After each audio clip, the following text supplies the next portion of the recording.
Hello everyone, welcome back to our channel. This is Sri. I am here. So இந்த video வந்து எதை பற்றின்னு பார்த்தீங்கன்னா, TNPSC ஜர்னின்னு வச்சுக்கலாம், vlogனு வச்சுக்கலாம். ஸோ நிறைய பேர் வந்து கவர்மெண்ட் எக்ஸாம் எழுதுறதுக்கு ட்ரை பண்ணிகிட்டு இருப்பாங்க. ஸோ ஃபஸ்ட் அட்டம்ப்டில் ஃபஸ்ட்டு எழுத போகிறவங்களும் இருப்பாங்க, நிறைய எழுதுறவங்களும் இருப்பாங்க. நிறைய டைம் எழுதுனவங்களுக்கு எக்ஸ்பீரியன்ஸ் ஜாஸ்தி. ஸோ நம்ம அவங்கள விட்டுருவோம்.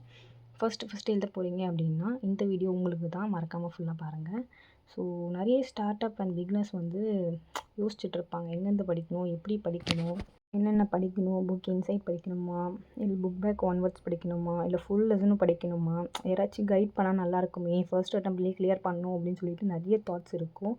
ஸோ ஃபர்ஸ்ட் அட்டம்ப்டில் கிளியர் பண்ணுறதும் செகண்ட் அட்டம்ப்டில் கிளியர் பண்ணுறதும் நம்ம மேலே வைக்கிற நம்பிக்கை, நம்ம போகிற எஃபர்ட்ஸில் தான் இருக்குதுங்க. நீங்கள் ஃபஸ்ட்டு கிளியர் பண்ணணும் அப்படின்னு நினச்சிங்கன்னா மைண்ட் செட் பண்ணிடுங்க. ஸோ என்னென்ன படிக்கணும்னு சொல்லிட்டு ஒரு ஸ்டடி பிளான் போட்டுருங்க. உங்களுக்கு பிடிச்ச சப்ஜெக்ட்டும் எடுக்கலாம், இல்லை கஷ்டமான சப்ஜெக்ட்டும் எடுக்கலாம்.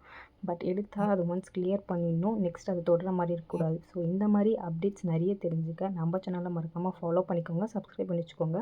ஸோ இந்த மாதிரி நிறைய அப்டேட்ஸ் வந்துகிட்டே இருக்கும். வழக்கம்போல் சொல்கிறதுனா லைக் பண்ணிக்கோங்க, ஷேர் பண்ணிக்கோங்க.